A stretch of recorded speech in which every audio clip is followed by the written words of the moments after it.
ఆర్థిక ఇబ్బందులతో సిద్దిపేటలో కానిస్టేబుల్ ఘాతుకం. భార్య, ఇద్దరు చిన్నారులను కాల్చి చంపి ఆత్మహత్య. ఇథనాల్ ఫ్యాక్టరీతో రోడ్డున పడతాం, వద్దే వద్దు. నిర్మల్ జిల్లా దీలావర్పూర్ రైతుల రాస్తారోకో. లాభాల బాటలో సన్న రకం వరి సాగు రైతులు.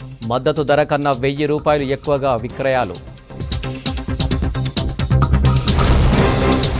ఉత్తర తెలంగాణ జిల్లాలో వణికిస్తున్న చలి. మధ్యాహ్నం వరకు కమ్ముకుంటున్న పొగమంచు.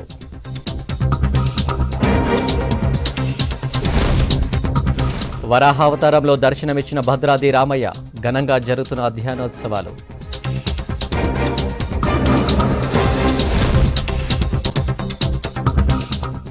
వాల్యూ జోన్ హైపర్ మార్ట్కు బ్రాండ్ అంబాసిడర్గా పనిచేయడం సంతోషంగా ఉందన్నారు cine hero Nandamuri Balakrishna.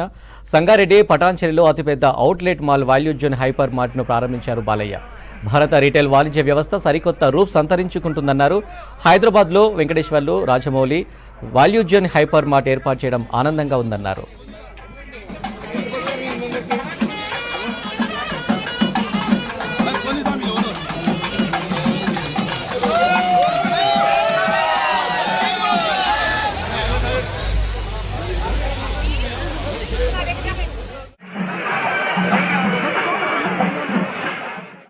All in under one roof అంటే అడుగు పెడితే మన సుమారుగా అన్నీ ఆల్మోస్ట్ ఇక మీకు ఫ్యాషన్ అయితేనేమి, ఫన్ అయితేనేమి, ఫుడ్ అయితేనేమి 1,00,000కు పైగా వస్తువులు మీకు ఇక్కడ అన్నీ లభ్యమవుతాయి. అంటే ఒక ఫర్నిషింగ్ కానివ్వండి, లేకపోతే ఫుట్వేర్ కానివ్వండి, ఫ్యాషన్ కానివ్వండి, లేకపోతే యాక్సెసరీస్ కానివ్వండి, అన్నీ గ్రాసరీస్ మొత్తం అన్నీ, అంటే బట్టల నుంచి పెద్దల నుంచి పిల్లల వరకు అన్నీ ఒకే చోట మీకు సౌలభ్యం అయ్యే ఒక సూపర్ మార్ట్, హైపర్ మార్ట్ మన వాల్యూ జోన్. సో దీనికి నేను అంబాసిడర్గా ఉండమంటే నేను కూడా ఎప్పుడు కొత్తదనాన్ని నేను ప్రోత్సహిస్తూ ఉంటాను. అలాగే నేను ఇంకో 10 సంవత్సరాల ముందు ఆలోచిస్తూ ఉంటాం అందరికంటే కూడా. అంటే ఎప్పటికప్పుడు ఏ రోజు మనం వేసుకున్న బట్టలు ఆ రోజు మరుసటి రోజుకి మనం మారుస్తున్నామో మళ్ళీ వేసుకోకుండా, అలాగే మనం చేసే ప్రతి పనిలో కూడా అది శాశ్వతంగా ఉండిపోయేలా, గుర్తుండిపోయేలా ఉండాలి. సో గుర్తుండిపోయేలా ఎలా ఉంటుంది? ముందు దానికి ఎవడు ముందడుగేస్తారో సో అది శాశ్వతంగా మిగిలిపోతుంది. బట్ ఎన్ని వచ్చినా కూడా value zone is value zone. Mall start చేయడం అన్నది ఇది మొట్టమొదటిది కాబట్టి ఇటువంటి మంచి ఒక వినూత్నమైన ఆలోచనతో, ఇటువంటి అద్భుతమైన, మనం ఎక్కడ ఉన్నామా, ఇంకెక్కడైనా విదేశాల్లో ఉన్నామా అన్నట్టు ఒక అందాన్ని కూడా తీసుకొచ్చి, అలాగే ఇప్పుడు సిటీలో ఉన్నప్పుడు ప్రాబ్లం ఏమవుతుందంటే మనకి ఒకటి ట్రాఫిక్ ప్రాబ్లం. సో అటు ట్రాఫిక్ పోలీసు వాళ్ళకి ఇబ్బంది లేకుండా బ్రహ్మాండంగా, అలాగే ఈ ఎప్పుడు మన కళ్ళ ముందుకు కనపడే వాటిలకు ఒక కొత్త ప్రదేశం, ఒక కొత్త వాతావరణంలో ఉండడం, వెళ్ళడం అన్నది చాలా ఆరోగ్యకరమైనది కూడా. ఎందుకంటే it's the first and biggest outlet mart Hyderabad. అంటే ఈ టైప్ మనం జనరల్గా నేను విదేశాలు వెళ్ళినప్పుడు అక్కడ అమెరికాలో లేకపోతే ఇంగ్లాండ్లో అక్కడ అంటే ఊరి బయట అక్కడ పరిసరాల్లో మనం అటువంటి అవుట్లెట్ మాల్స్ మార్కెట్లు మనం చూడటం తటస్థించింది. అటువంటిది వాళ్ళ ఇక్కడ హైదరాబాద్ ఎంతో ఫాస్ట్ గ్రోయింగ్. ఏదైనా ఈ దేశంలో ఎనీథింగ్ హ్యాపెనింగ్ సిటీ అంటే ఆదిలాబాద్ జిల్లాలో చలి పంజా విసురుతుంది. గత 4 రోజులుగా కనిష్ట ఉష్ణోగ్రతలు రికార్డు అవుతున్నాయి. జిల్లాలో 14 డిగ్రీల కనిష్ట ఉష్ణోగ్రతలు నమోదయ్యాయి. ఉదయం పొగమంచు కనిపిస్తుంది. 44 నేషనల్ హైవేపై వాహనదారులు ఇబ్బందులు పడుతున్నారు. గతంలో జిల్లాలో -2 డిగ్రీల కనిష్ట ఉష్ణోగ్రతలు నమోదైన పరిస్థితులు ఉన్నాయి. ఉత్తరాది నుంచి వీస్తున్న గాలులతో చలి తీవ్రత పెరుగుతుంది. వృద్ధులు, చిన్నారులు అవస్థలు పడుతున్నారు. ఆదిలాబాద్ నుంచి మరిన్ని వివరాలు దేవిదాస్ అందిస్తారు. ఆదిలాబాద్ జిల్లాలో రికార్డు స్థాయిలో కనిష్ట ఉష్ణోగ్రతలు నమోదవుతున్నాయి. దీంతో చలి తీవ్రత పెరిగింది. నిన్న కుమ్రంభీం ఆసిఫాబాద్ జిల్లాలో 10.5 కనిష్ట డిగ్రీల ఉష్ణోగ్రతలు నమోదయ్యాయి. దీంతో చలితో జిల్లా ప్రజలు గజగజ వణుకుతున్నారు. మొత్తంగా చూస్తే ఆదిలాబాద్ జిల్లాలో ఈ సంవత్సరము రికార్డు స్థాయిలో కనిష్ట ఉష్ణోగ్రతలు నమోదయ్యాయని చెప్పవచ్చు. ప్రతి సంవత్సరం డిసెంబర్ మొదటి వారం నుంచే కనిష్ట ఉష్ణోగ్రతలు తగ్గుముఖం పడతాయి. అయితే ఈ సంవత్సరము గత 5 రోజులుగా కనిష్ట ఉష్ణోగ్రతలు తగ్గుముఖం పట్టాయి. ఇక్కడ మనం ప్రస్తుతం ఆదిలాబాద్లో ఉన్నాము. ఇక్కడ చూడొచ్చు, మనతో పాటు వాకర్స్ ఉన్నారు. సార్ చెప్పండి, ఇప్పుడు చలి తీవ్రత ఎలా ఉంది? తీవ్రత ఈ 2-3 రోజుల నుంచి బాగా పెరిగింది. ఆదిలాబాద్ ఎట్లా ఉందంటే ప్లేసు అన్నీ అతియే, చలి అతి, వర్షాలు అతి, ఎండలు అతి, ఆ టైప్ ఆఫ్ వాతావరణం ఉంది కనుక ఈ చలి కూడా అతిగానే ఉంటుంది. ఇక్కడ నుంచి తీవ్రంగా పెరుగుతూ ఉంటుంది. అంటే ఎట్లా ఇబ్బందులు ఎట్లా పడుతారు పిల్లలు? ఇబ్బందులు చలి బాగానే ఉంది కనుక పిల్లలంతా ఇంట్లోనే ప్రిజర్వ్ చేసుకుంటున్నాం, అంతా పిల్లల్ని దగ్గర పెట్టుకుంటున్నారు. ఇక పెద్దవాళ్ళు వాకింగ్ అలవాటు ఉన్న వాళ్ళు మాత్రం కంపల్సరీగా వస్తున్నారు. అందరం గ్రూప్గా కొంచెం స్వెటర్స్ కానీ మంకీ క్యాప్స్ కానీ వేసుకొని కంప్లీట్ చేసుకుంటాం. మీరు చెప్పండి సార్, ఎట్లా ఉంది? ठंडी ज़्यादा है यहाँ पे। आदिलाबाद में ठंडी भी सबसे कम रहती है और टेम्परेचर भी सबसे ज़्यादा रहता है। तीनों वेदर अपने पीक पीरियड पे रहता है यहाँ पे। अभी तो ठंडी बहुत है और आगे ठंडी बढ़ने का पूरा चांसेस दिख रहा है। मिगजाम तूफान इफेक्ट से भी कुछ ज्यादा हुआ ना, ठंडी बोलो?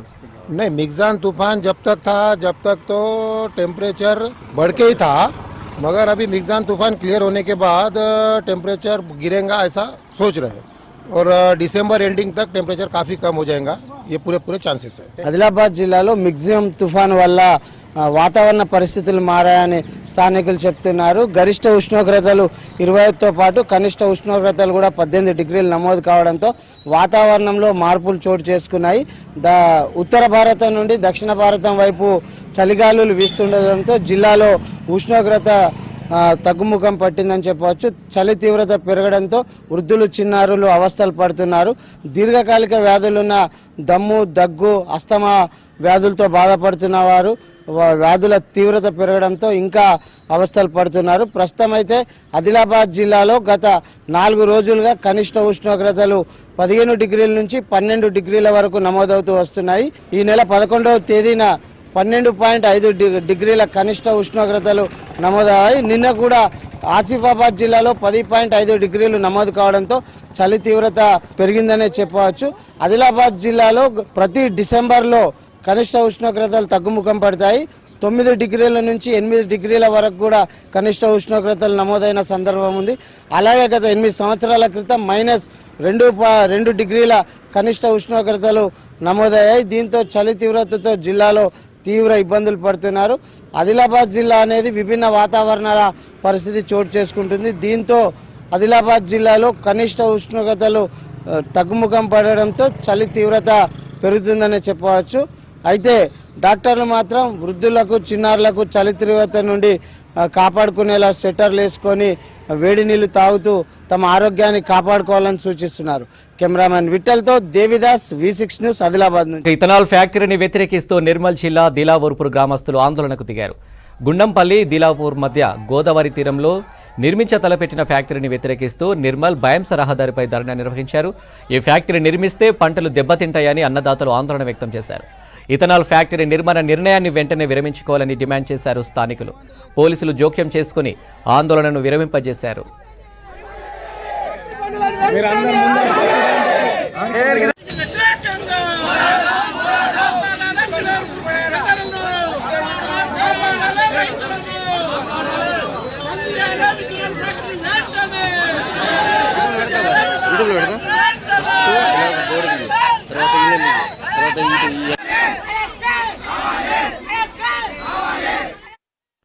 నిజామాబాద్ జిల్లా జనరల్ ఆసుపత్రిలో మంచినీటి సమస్య రోగుల పాలిట శాపంగా మారింది.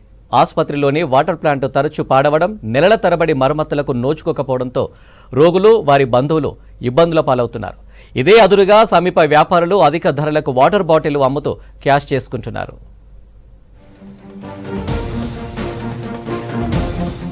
నిజామాబాద్ జిల్లా జనరల్ ఆసుపత్రిలో ప్రతిరోజు 1500 మంది ఓపీకి వచ్చిపోతుంటారు. దాదాపు 800 వరకు ఇన్ పేషెంట్లుంటారు. ఆసుపత్రిలో ఉన్న వాటర్ ప్లాంట్ తరచూ మొరాయిస్తుంది. గత 20 రోజులుగా ఆసుపత్రిలో మంచినీటి సమస్య ఉంది. అధికారులు స్పందించడం లేదు. మంచినీటి కోసం రోగుల బంధువులు మార్కెట్ కి వెళ్లాల్సి వస్తోంది. వాటర్ ప్లాంట్ రోజుల తరబడి మరమ్మతులకు నోచుకోకపోవడంతో పేషెంట్లు ఇబ్బంది పడుతున్నారు.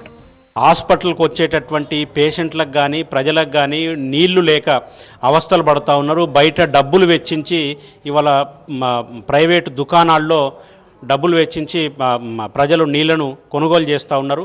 కాబట్టి ఇది ప్రభుత్వం దృష్టిలో పెట్టుకొని అధికార యంత్రాంగం ప్రభుత్వం వెంటనే ఆ వాటర్ ప్లాంట్ను శుద్ధి చేయించి బాగు చేయించి ప్రజలకు అందుబాటులోకి తీసుకురావాల్సిందిగా కోరుతా ఉన్నాం. నిజామాబాద్ జనరల్ ఆసుపత్రిలో మంచినీటి కొరత తీర్చేందుకు అప్పటి రాజ్యసభ సభ్యుడు డి శ్రీనివాస్ తన ఎంపీ ల్యాండ్ నిధులతో వాటర్ ప్లాంట్ ఏర్పాటు చేశారు. 2017లో ఈ తాగునీటి శుద్ధీకరణ యంత్రం ఏర్పాటైంది. తర్వాత చిన్న చిన్న సమస్యలు తలెత్తి యంత్రం పాడైంది. పలుమార్లు మరమ్మతులు చేసినా తరచూ పాడవడం పరిపాటిగా మారింది. గత 6 ఏళ్ల కాలంలో కనీసం 60 సార్లు పాడై ఉంటుంది. అంటే ఓపీకి వచ్చినటువంటి వారు కావచ్చు, ఐపీకి ఉన్నటువంటి అటెండర్లు కావచ్చు, వాళ్ళు తినడానికి భోజనం ఉన్నప్పటికీ అక్కడ నీళ్లు లేకపోవడంతో చాలా సమస్యగా ఉన్నది. కాబట్టి ఏదైతే మరమ్మతుగా ఉన్నటువంటి ప్లాంట్ను వెంటనే మరమ్మతులు చేయించి వెంటనే అందుబాటులో తీసుకురావాలని చెప్పేసి కోరుతా ఉన్నాం. తాజాగా గత 20 రోజుల క్రితం మళ్లీ వాటర్ ప్లాంట్ చెడిపోయింది. పేషెంట్లు వారి బంధువులు అధిక మొత్తం చెల్లించి మార్కెట్లో వాటర్ బాటిళ్లు కొనాల్సిన పరిస్థితి తలెత్తింది. ప్రభుత్వ ఆసుపత్రి నిర్వాహకులు కావచ్చు, అదేవిధంగా జిల్లా కలెక్టర్ గారు, జిల్లా యంత్రాంగం ఈ విషయంలో సీరియస్గా దృష్టి పెట్టాలి. వెంటనే ఏదైతే ప్రధాన మినరల్ వాటర్ ప్లాంట్ ఉందో దాన్ని అంటే శాశ్వతంగా అది సరిగ్గా అయ్యేటట్టుగా రిపేర్ చేయించాలా. అదేవిధంగా దానికి సంబంధించిన వాటర్ మేనేజ్మెంట్ రెగ్యులర్గా చేయాలని చెప్పేసి తద్వారా రిపేర్లకు గురి కాకుండా చూడాలని చెప్పేసి కోరుతా ఉన్నాం. నిజామాబాద్ ప్రభుత్వ ఆసుపత్రిలో వాటర్ ప్లాంట్ తరచూ పాడవడం రోగులకు ఇబ్బందిగా మారింది. నిత్యం వందల సంఖ్యలో పేషెంట్లు వచ్చే జనరల్ ఆసుపత్రిలో ఇలా ఒకే వాటర్ ప్లాంట్ పై ఆధారపడడం అధికారుల అలసత్వానికి అద్దం పడుతుంది. ఆసుపత్రిలో మంచినీటి సమస్యకు శాశ్వత పరిష్కారం చూపాలని రోగులు, వారి బంధువులతో పాటు స్థానికులు కోరుతున్నారు. ఖమ్మం నగరంలో బీఆర్ఎస్ ప్రభుత్వం హయాంలో ప్రారంభమైన ఆర్ఓబీ పనులు అర్ధాంతరంగా ఆగిపోయాయి. 2009లో తుమ్మల ఎమ్మెల్యేగా ఎన్నికైన తర్వాత ప్రారంభించిన ఈ బ్రిడ్జిని తిరిగి తుమ్మల ద్వారానే పూర్తి అవుతుండటంతో నగరవాసులు హర్షం వ్యక్తం చేస్తున్నారు. 30 సంవత్సరాల తమ కల నెరవేరబోతుందని ఆనందిస్తున్నారు.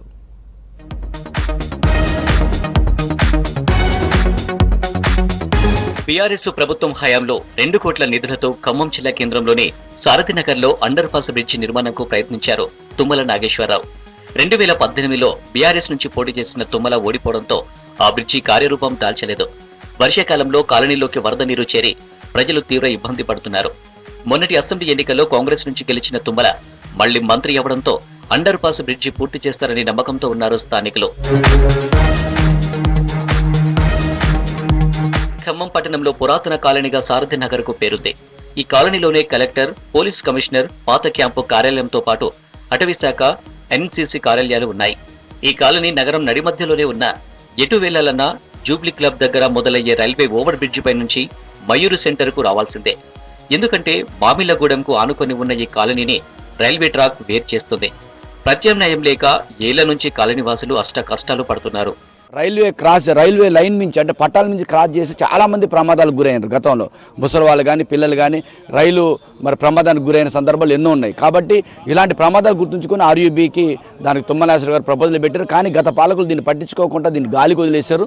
ఇప్పుడు మళ్ళీ తుమ్మలనాగేశ్వర గారు మంత్రిగా అయిన తర్వాత అధికారులు స్పందించి దీన్ని అతి కొద్ది రోజుల్లోనే వాడకంలో తీసుకురావడం ద్వారా ఇక్కడ చాలా మంది ఉపయోగం ఉంటుంది ప్రజలకు అని చెప్పేసి ఈ సందర్భంగా చెప్తున్నాం. 2009లో ఖమ్మం ఎమ్మెల్యేగా గెలిచిన తుమ్మల నాగేశ్వరరావు నిధులు మంజూరు చేయించి రైల్వే అండర్ బ్రిడ్జి నిర్మాణం చేపట్టారు. తుమ్మల మంత్రి అయ్యాక ప్రాజెక్టులో వేగం పెంచి రైల్వే అధికారులను సమన్వయం చేస్తూ అండర్ బ్రిడ్జి నిర్మాణాన్ని పూర్తి చేయించారు. 2015లో రైల్వే అండర్ బ్రిడ్జి పూర్తయినా ప్రారంభానికి నోచుకోలేదు. బ్రిడ్జి నుంచి బయటకు వెళ్లే మార్గంలో ప్రైవేట్ వ్యక్తుల భూమి ఉండడం ఇందుకు ఓ కారణం. భూ యజమానికి నష్ట పరిహారంగా కేఎంసీ నుంచి 26 లక్షలు కేటాయించిన బ్రిడ్జి మాత్రం ప్రారంభానికి నోచుకోక అవస్థలు పడుతున్నారు ప్రజలు. రాకపోకలు బంద్ అవడంతో అండర్ బ్రిడ్జిలో బురద పేరుకుపోయి వర్షం పడగానే చుట్టుపక్కల ఇళ్లలోకి వరద నీరు చేరుతుంది. అటు పోవాలంటే ఈ ప్రాంతం వాళ్ళకి ఇది అవసరం. ఈ ట్రాకులు అయితే పోలీసు వాళ్ళు, రైల్వే పోలీసు దాటనివ్వట్లేదు. దయచేసి ఇప్పుడు మన తుమ్మల నాగేశ్వరరావు గారు మళ్ళీ మంత్రి గారు అయినాక ఆయన గారు ఒక గుడ్ న్యూస్ చెప్పాడు. మీకు త్వరలోనే నేను ప్రారంభోత్సవం చేస్తాను, ఇది ప్రజలందరికీ ఉపయోగం, ఏ ఒక్కళ్ళకి కోసమో కాదు అని ఆయన గారు హామీ ఇవ్వటం జరిగింది. ఇక్కడ మాకు ఈ స్థానికులకి ఇచ్చారు. మళ్ళీ పబ్లిక్ మీటింగ్లో కూడా రాములవారి టెంపుల్ దగ్గర కూడా తుమ్మల గారు మాట ఇవ్వటం జరిగింది. ఆయన చేసి పెడతాడు, ఆయన మీద నమ్మకం గ్యారెంటీ ఉంది. వాహనదారులు ఆర్ఓబీ పై నుంచి రాకపోకలు సాగిస్తుండగా పాదచారులు రైల్వే ట్రాక్ దాటాల్సి వస్తుంది. ఈ క్రమంలో పలువురు మృత్యువాత పడగా పెద్ద సంఖ్యలో జనం గాయపడ్డారు. అసెంబ్లీ ఎన్నికల్లో కాంగ్రెస్ నుంచి గెలిచిన తుమ్మల బ్రిడ్జిని వెంటనే ప్రారంభించాలని కలెక్టర్కు ఆదేశాలు జారీ చేశారు. అధికారులు కేఎంసీ క్షేత్రస్థాయిలో పరిశీలించి ఏర్పాట్లను పరిశీలించారు. ఆ రోజున తుమ్మల గారిని మేము రిక్వెస్ట్ చేసి, సార్ ఈ పని కంప్లీట్ చేస్తే ఈ ప్రాంత ప్రజలకు ఉపయోగపడుతుంది, గత 30 ఏళ్లుగా మేము సమస్యతో పోరాడుతున్నాం అని చెప్పినప్పుడు ఆయన నాకు ఈ సమస్య గురించి మొత్తం అవగాహన ఉంది, ఖచ్చితంగా ప్రసాద్ గారు మీకు ఈ సమస్యని క్లియర్ చేసి పెడతామని చెప్పి హామీ ఇచ్చారు. ఆయన అన్న విధంగానే మేము ఆయనకి కాంగ్రెస్ పార్టీకి ఓట్లు వేసి గెలిపించి మా సమస్యని క్లియర్ చేసుకోవటానికి పూనుకున్నాం. సారు కూడా అదేవిధంగా గెలిచిన మాట ప్రకారం ఆయన అధికార పార్టీ 9 ఏళ్ల నుంచి చేయకపోయినా కూడా ఆయన గెలిచిన వారం 10 రోజుల మంత్రి పదవి స్వీకరించగానే దీని మీద దృష్టి సారించి ఈ ప్రాజెక్ట్ని పూర్తయ్యే విధంగా చేస్తున్నారు. ఎన్నికల హామీలో భాగంగా మంత్రి తుమ్మల నాగేశ్వరరావు సారథినగర్ పర్యటనలో బ్రిడ్జి నిర్మాణంకై స్థానికులకు భరోసా ఇచ్చారు. దానికి అనుగుణంగానే రైల్వే బ్రిడ్జి పెండింగ్ పనులు పూర్తి చేయాల్సిందిగా అధికారులకు ఆదేశించారు. 2 నెలల్లో బ్రిడ్జి నిర్మాణం పూర్తి కావచ్చని ఆనందం వ్యక్తం చేస్తున్నారు స్థానిక ప్రజలు. నల్లమలలో చలి విజృంభిస్తుంది. చలి దాటికి చెంచులు విలువిల్లాడుతున్నారు. మైదాన ప్రాంతాల్లో రికార్డు స్థాయిలో పడిపోయిన ఉష్ణోగ్రతలు నల్లమలలోనూ ప్రతాపాన్ని చూపుతున్నాయి. అటవీ ప్రాంతాల్లో నివసిస్తున్న చెంచులు నరాలు కొరికే చలిలో నరకయాతన అనుభవిస్తున్నారు.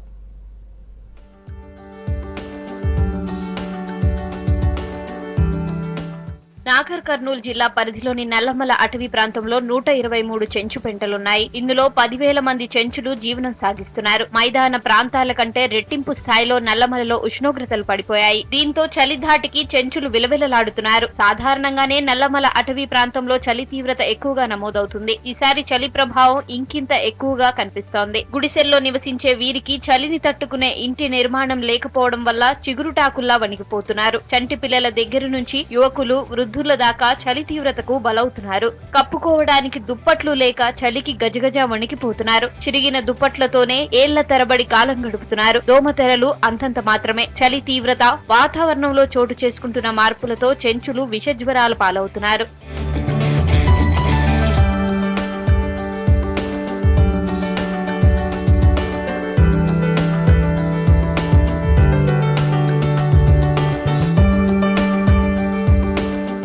నల్లమలలోని మారుమూల పెంటల్లో ఉండే చెంచులకు దుప్పట్లు గాని, దోమతెరలు గాని అందడం లేదు. చలిమంటతో కొంత చలి నుంచి రక్షణ పొందగలుగుతున్నారు. చెంచులోకం, సత్యసాయి సేవా సమితి ఇలా కొంతమంది దాతల సహకారంతోనే చెంచులకు దుప్పట్లు చేరుతున్నాయి. వాటి ద్వారా ఉపశమనం పొందుతున్నారు. దుప్పట్లు, దోమతెరల పంపిణీ పేరుతో గిరిజనాభివృద్ధి శాఖ ద్వారా లక్షల రూపాయల నిధులు దుర్వినియోగం అవుతున్నాయి. దోమతెరలు ఉంటే బాగుంటుంది సార్, దుప్పట్లు కూడా ఉంటే బాగుంటుంది సార్. మాకు చలికాలం ఇప్పుడు ఎక్కువ ఉంది సార్. ఇప్పుడు దోమలు ఉంటాయి సార్. మాకు దోమతెరలు లేకుంటే కరుస్తాయి సార్ దోమలు. లేని వాళ్ళకి చాలా ఇబ్బంది ఉంది సార్. ఉన్న వాళ్ళు అయితే వేసుకుంటారు. చాలా సంవత్సరాలు అయింది సార్, 2-3 సంవత్సరాలు అవుతుంది సార్.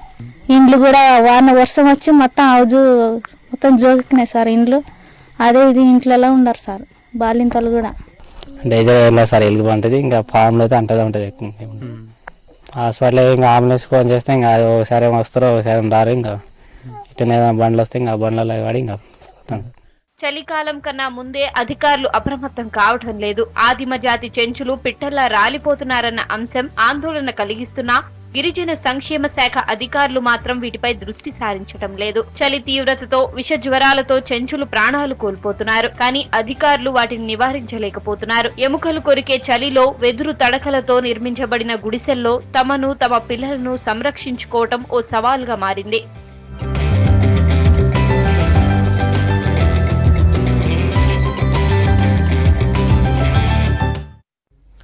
పెద్దపల్లి జిల్లా అప్పన్నపేట గ్రామంలో నూతనంగా నిర్మించిన రామాలయంలో సీతారామ లక్ష్మణ విగ్రహాలతో పాటు భక్తాంజనేయ విగ్రహాన్ని ప్రతిష్ఠించారు గ్రామస్తులు. వేద పండితుల మంత్రోచ్చరణ మధ్య కన్నుల పండుగగా విగ్రహ ప్రతిష్టాపన వేడుకను నిర్వహించారు. ఈ కార్యక్రమానికి పెద్దపల్లి మండలంలోని పలు గ్రామాల నుంచి భక్తులు భారీగా తరలివచ్చారు. స్వామివారిని దర్శించుకుని ప్రత్యేక పూజలు నిర్వహించారు. అనంతరం భక్తులకు అన్నదాన కార్యక్రమం నిర్వహించారు ఆలయ నిర్వాహకులు.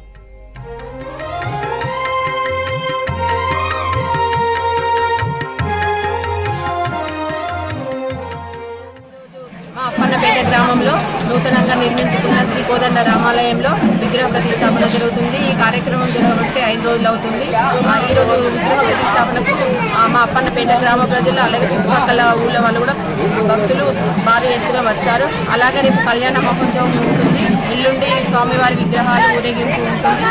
మా అప్పన్నపేట గ్రామస్తులు అలాగే పెద్దపల్లి పట్టణ వాసులు అలాగే చుట్టుపక్కల గ్రామాల వారు కూడా సరే రావాలని కోరుకుంటూ ఈ మా అప్పన్నపేటలో కోదండ రామాలయం కట్టాలన్నది మా అప్పన్నపేట గ్రామ ప్రజల కోరిక, మా కోరిక. శ్రీ కోదండ రాముడి దయ వల్ల మా అప్పన్నపేటలో రామాలయం నిర్మించుకోవడం జరిగింది. అందులో భాగంగానే ఈరోజు విగ్రహ ప్రతిష్టాపన గజస్తంభం పెట్టుకోవడం జరిగింది. మన అప్పన్నపేట గ్రామంలో అంగరంగ వైభవంగా శ్రీ భక్తాంజనేయ స్వామి జీర్ణోద్ధరణ శ్రీ సీతాలక్ష్మణ సమేత దేవాలయ ధ్వజస్తంభ విగ్రహ ప్రతిష్టా మహోత్సవాలలో భాగంగా పంచాన్నహ దీక్షతో ఈ రోజుకి 5వ రోజు. ఈ రోజున ఉదయం విశ్వక్సేన పూజ, పుణ్యాహవాచనం, అలాగే యంత్ర కళన్యాస, యంత్ర ప్రాణ ప్రతిష్ఠతో సుముహూర్తంలో భాగంగా ఉదయం 9:35 మకర లగ్న పుకరామ ముహూర్తమున యంత్ర ప్రతిష్టాపన జరపబడింది. యంత్ర ప్రతిష్టాపన అనంతరం శిఖర ప్రతిష్ట అనంతరం ధ్వజస్తంభ ప్రతిష్టాపన మహోత్సవం జరపబడింది. తదనంతరం ఇప్పుడు మహాపూర్ణాహుతి కార్యక్రమం జరపబడను. మహాపూర్ణ తర్వాత వచ్చిన వారికి లేదు అనకుండా అన్నదాన కార్యక్రమం జరపబడను. కావున యావనంత భక్తులు వించేసి ఆయా కార్యక్రమం కల్లారా తెచ్చి చేతి ప్రసాదాలు స్వీకరించి శ్రీ కోదండరామస్వామి వారి ప్రభావ పాత్రలు కావాల్సిందిగా. భోగమల్లన్న పేరు విన్నాం, కొమరవెల్లి మల్లన్నను కొలిచాం, శ్రీశైలం మల్లికార్జునుడిని దర్శించుకున్నాం. కానీ దొంగ మల్లన్న పేరు ఎప్పుడైనా విన్నారా? దొంగకు గుడేంటి, పూజలేంటి అనుకుంటున్నారా? ఆ గుడి మన తెలుగు రాష్ట్రాల్లోనే ఉంది. ఇంతకీ దొంగకి గుడికి సంబంధం ఏంటో తెలియాలంటే ఈ స్టోరీ చూడండి.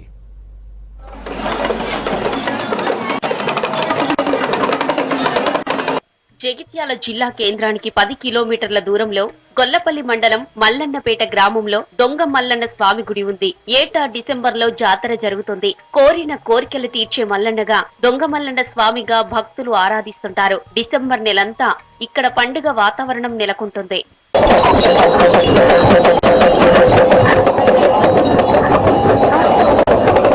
ఈ కాలంలో వచ్చిన పంటతో స్వామివారికి కొత్త కుండలో బోనం తయారు చేస్తారు. డప్పు చప్పులతో ఆలయం చుట్టూ ప్రదక్షిణలు చేసి బోనం నైవేద్యంగా సమర్పిస్తారు భక్తులు. గొల్ల కురుమల డప్పు వాయిద్యాలు, శివసత్తుల పూనకాలతో 7 వారాలు ఆలయ ప్రాంగణం మారుమోగిపోతుంది. ఉమ్మడి కరీంనగర్, సిద్దిపేట, వరంగల్, మంచిర్యాల జిల్లాల నుంచి భక్తులు జాతరకు వచ్చి మల్లన్నకు పట్నాలు వేసి మొక్కులు చెల్లించుకుంటారు.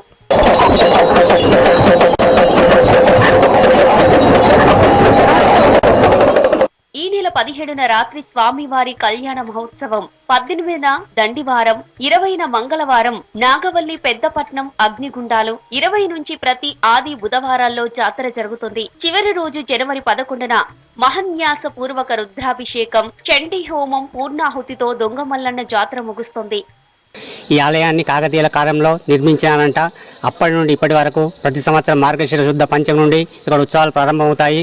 ఉత్సవాల్లో భాగంగా స్వామివారి పల్లకి సేవ, స్వామివారి కళ్యాణం, నాగవెల్లి, దండివారంతో పాటు 7 వారాల పాటు జాతర సాగుతుంది.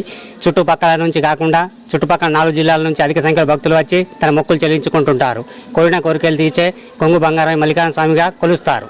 దొంగ మల్లన్నగా పేరున్న ఈ ఆలయానికి 7 వారాల్లో లక్షలాది మంది భక్తులు తరలివచ్చి మొక్కులు చెల్లించుకుంటారు. గ్రామంలో జరిగే జాతరతో మల్లన్నపేట ఊరంతా సందడిగా మారుతోంది. ఆసియాలోని అతిపెద్ద గిరిజన మహాజాతరపై ప్రత్యేక దృష్టి పెట్టింది కాంగ్రెస్ ప్రభుత్వం. స్థానిక ఎమ్మెల్యే సీతక్క మంత్రిగా ఉండడం, ఎండోమెంట్ మినిస్టర్ కొండ సురేఖ వరంగల్ కావడంతో జాతరపై మరింత ఫోకస్ పెట్టారు. డిప్యూటీ సీఎం ఆర్థిక శాఖ మంత్రి భట్టి విక్రమార్క మేడారం నిధులు విడుదల చేస్తూ ఫైల్పై సంతకం చేశారు.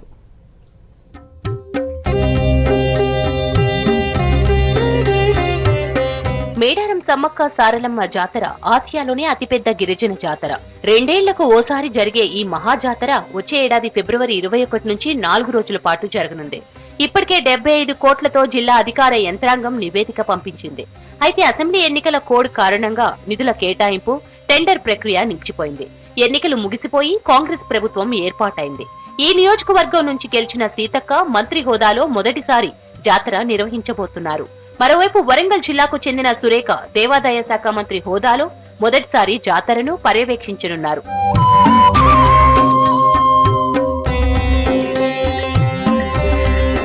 మేడారం జాతరకు తేదీల నిర్ణయం కావడంతో ములుగు జిల్లా అధికార యంత్రాంగం ప్రతిపాదనలు సిద్ధం చేసింది. గత జాతర అనుభవాలు, నూతనంగా చేపట్టే శాశ్వత నిర్మాణాలు, మౌలిక సౌకర్యాలకు మరమ్మతులను బేరీజు వేసుకుంటూ 75 కోట్లతో నివేదిక సిద్ధం చేసింది జిల్లా యంత్రాంగం. ఆర్ఎన్బి శాఖకు 2,80,00,000, పంచాయతీరాజ్ శాఖకు 4,35,00,000, నీటిపారుదల శాఖకు 6,11,00,000, గిరిజన సంక్షేమ ఇంజనీరింగ్ శాఖకు 8,28,00,000, గ్రామీణ నీటిపారుదల శాఖకు 14,74,00,000, జిల్లా పంచాయతీ అధికారికి 7,84,00,000, అగ్నిమాపక శాఖకు 20 లక్షలు, అలాగే మత్స్య శాఖకు 24,66,000, పశు సంవర్ధక శాఖకు 30 లక్షలు, ఐటీడీఏ గిరిజనాభివృద్ధి శాఖకు 4 కోట్లు, సమాచార పౌర సంబంధాల శాఖకు 50 లక్షలు, వైద్య ఆరోగ్య శాఖకు 1 కోటి రూపాయలను, పోలీస్ శాఖకు 10,50,000, అటవీ శాఖకు 20 లక్షలు, ఐసీడీఎస్ కు 23 లక్షలను, రెవెన్యూ శాఖకు 5,25,00,000, దేవాదాయ శాఖకు 1,50,00,000, ఎక్సైజ్ శాఖకు 20 లక్షలు, పర్యాటక శాఖకు 50 లక్షలు, విద్యుత్ శాఖకు 3,96,00,000, రవాణా శాఖ టీఎస్ఆర్టీసీకి 2,25,00,000 కేటాయించాలని కోరుతూ నివేదికను ప్రభుత్వానికి సమర్పించారు.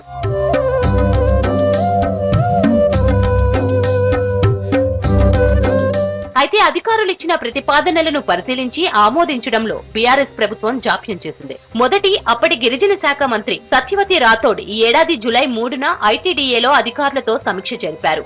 ప్రతిపాదనలు, జాతర ఏర్పాట్లపై చర్చించారు. మాజీ దేవాదాయ మంత్రి ఇంద్రకరణ్ రెడ్డి, గిరిజన సంక్షేమ శాఖ మంత్రి సత్యవతి రాథోడ్ సెప్టెంబర్ 21న మేడారం వచ్చి అధికారులతో సమీక్షించారు. ఎన్నికల కోడ్కు ముందే నిధులు విడుదలవుతాయని, కోడ్తో సంబంధం లేకుండా జాతర ఏర్పాట్లు జరుగుతాయని చెప్పారు. కానీ ఆచరణలో ఆలస్యం కావడం, ఆ తర్వాత కోడ్ రావడంతో మేడారం అంశం మరుగున పడింది. గత ప్రభుత్వం 2 టర్ముల పరిపాలనలో ఇక్కడ ఉన్నటువంటి వసతులు ఏవైతే ఉన్నాయో అవి నిర్లక్ష్యంగా ఉండేది. ఇప్పుడు కొత్తగా నూతనంగా కాంగ్రెస్ ప్రభుత్వం ఏర్పడిన తర్వాత ఈ ప్రభుత్వం ఇంతకుముందున్న ప్రభుత్వం ఏమైతే చేయకుండా విడిచిపెట్టిందో, ఏవైతే మైనస్లు ఉన్నాయో అవన్నీ కూడా ఇప్పుడు వచ్చినటువంటి ప్రభుత్వము అవన్నిటిని పూర్తి చేసి ఇప్పుడు జరగబోయేటువంటి మేడారం సమ్మక్క సారలమ్మ జాతరను అన్ని వసతులు భక్తులకు కలిగే విధంగా చూడాలని తెలియజేస్తున్నాం. జాతర సమీపిస్తున్నది, సమయం ఆసనమైంది. ఎన్నికల కోడ్ దృష్ట్యా ఇక్కడ ఎటువంటి మౌలిక వసతులు కల్పించేటువంటి పనులు ప్రారంభం కాలేదు. యుద్ధ ప్రాతిపదిక మీద మరియు ప్రభుత్వం చర్య తీసుకొని వెంటనే నిధులు విడుదల చేసి ఈ మిగిలినటువంటి పనులు ఏదైతే ఉన్నాయో అవి పూర్తి స్థాయిలో చేయాలని నేను ప్రభుత్వాన్ని కోరుతూ, తప్పకుండా ఈ పనులన్నీ ఈ నూతన గవర్నమెంట్ ఖచ్చితంగా చేస్తుందని మనస్ఫూర్తిగా భావిస్తున్నాను. జూలై నెలలో కురిసిన భారీ వర్షాలు, ముంచెత్తిన వరదలకు మేడారం చిన్నాభిన్నమైంది. జంపన్న వాగు వరద సమ్మక్క సారలమ్మ గద్దెలను తాకుతూ ప్రవహించింది. దీంతో జంపన్న వాగొడ్డుపై నిర్మించిన కళ్యాణ కట్టలు, సులభ్ కాంప్లెక్స్లు, మేడారం చుట్టుపక్కల అంతర్గత రోడ్లు ధ్వంసమయ్యాయి. విద్యుత్ స్తంభాలు కొట్టుకుపోయాయి. దీంతో ఆయా శాఖలకు తీవ్ర నష్టం వాటిల్లింది. వరద నష్టం నిధులు రాకపోవడంతో తాత్కాలిక మరమ్మతులు మాత్రమే జరిగాయి. జంపన్న వాగు ఒడ్డుపై ధ్వంసమైన నిర్మాణాలు అలాగే ఉన్నాయి. సీతక్క మంత్రి కావడంతో జాతరను గతంలో కంటే వైభవంగా జరుగుతుందని స్థానికులు ఆశాభావం వ్యక్తం చేస్తున్నారు. ఏం సౌకర్యం లేదు, బస్సు సౌకర్యం లేదు, ఒక వాటర్ కానీ ఏది లేనిది, చెట్లు కానీ రేకుల షెడ్లు వేసిండ్రు, వాటికి ఫ్యాన్లు లేవు, వర్షం వస్తే సల్లు కొడుతుంది, కరెంట్ లేదు, నైట్ పూట మేము ఎట్టుండాలి భక్తులం. అలాంటప్పుడు ఇక్కడ ఉండి కూడా మాకు ప్రయోజనం ఏమున్నది? భక్తులు వస్తేనేమో ఇప్పుడు మేము షాపులు పెట్టుకుంటేనేమో మాకు నడుస్తాయి, మీరు ఏమి షాపులకు ఏం తేవట్లేదు అంటే భక్తులు ఉంటేనే మేము సామాన్ తెచ్చుకుంటాం, భక్తులు ఏంటైతే సామాన్ తెచ్చుకోలేం కదా. కొంచెం గవర్నమెంట్ ఆలోచించి అన్ని సౌకర్యాలు టెంపుల్ దగ్గర జరిగితే భక్తులు వస్తే మేము షాపులు పెట్టుకున్న వాళ్ళమైనా ఊరు వాళ్ళకైనా అందరికి లబ్ధి కూరుస్తుందని కోరుకుంటాను. మేడారం మహాజాతరకు ఇంకా కొద్ది రోజుల గడువు మాత్రమే ఉంది. నూతనంగా కొలువుదీరిన కాంగ్రెస్ ప్రభుత్వం జాతర నిర్వహణపై దృష్టి పెట్టింది. స్థానిక ఎమ్మెల్యే సీతక్క పంచాయతీరాజ్, గ్రామీణాభివృద్ధి, స్త్రీ శిశు సంక్షేమ శాఖ మంత్రిగా బాధ్యతలు చేపట్టారు. తమ ఆరాధ్య దైవాలైన సమ్మక్క సారలమ్మ జాతరను వైభవంగా జరిపించడం ద్వారా మొక్కు చెల్లించుకోవాలనుకుంటున్నారు. అందుకే ఇప్పటికే ప్రతిపాదించిన 75 కోట్లతో నిధులు మంజూరు చేశారు ఆర్థిక శాఖ మంత్రి బట్టి విక్రమార్క.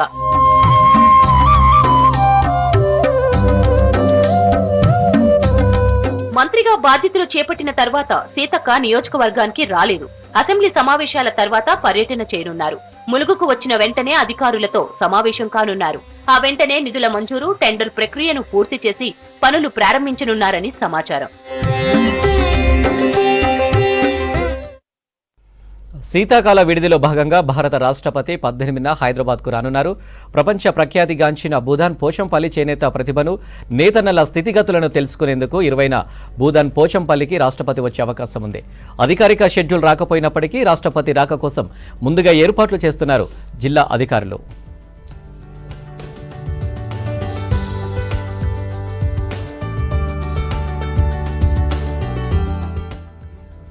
అయితే భూదాన్ పోచంపల్లిలో చేనేత కార్మికులతో మాట్లాడనున్నారు రాష్ట్రపతి. పద్మశ్రీ, సంత్ కబీర్ లాంటి జాతీయ అవార్డు గ్రహీతలతో ఆమె ప్రత్యేకంగా మాట్లాడనున్నట్లు సమాచారం. అందుకోసం ఉమ్మడి నల్గొండ జిల్లా నుంచి అవార్డులు వచ్చిన 16 మందిని గుర్తించి వారి జాబితాను ఢిల్లీకి పంపించారు అధికారులు. అందులో కొంతమందితో రాష్ట్రపతి ప్రత్యేకంగా మాట్లాడతారని అధికారులు చెబుతున్నారు.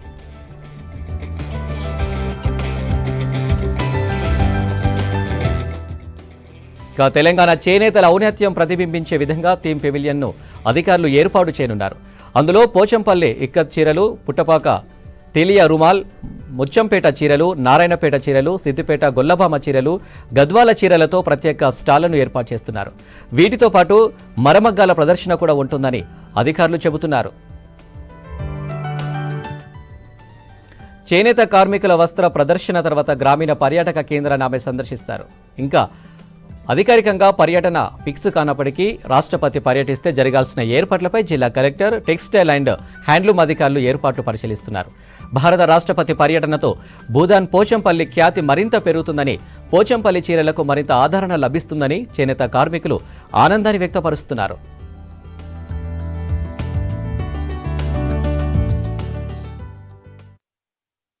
రెండు మూడు రోజుల నుంచి మన భూదాన్ పోచంపల్లికి ఆయనలో చేనేత అధికారులే కానీ, లేకపోతే కలెక్టర్ గారు కానీ, సంబంధిత అధికారులు వచ్చి మన భారత రాష్ట్రపతి ద్రౌపది ముర్ము మేడం గారు ఇక్కడికి 20 తారీఖు రావచ్చు అనే అభిప్రాయంతో వాళ్ళు వచ్చినప్పుడు చేయాల్సిన ఏర్పాట్ల గురించి, ఆ తర్వాత ఇక్కడ ఉన్నటువంటి వ్యూవర్స్ కల్పించాల్సిన అవగాహన మీద విజిట్ చేయడం జరుగుతుంది.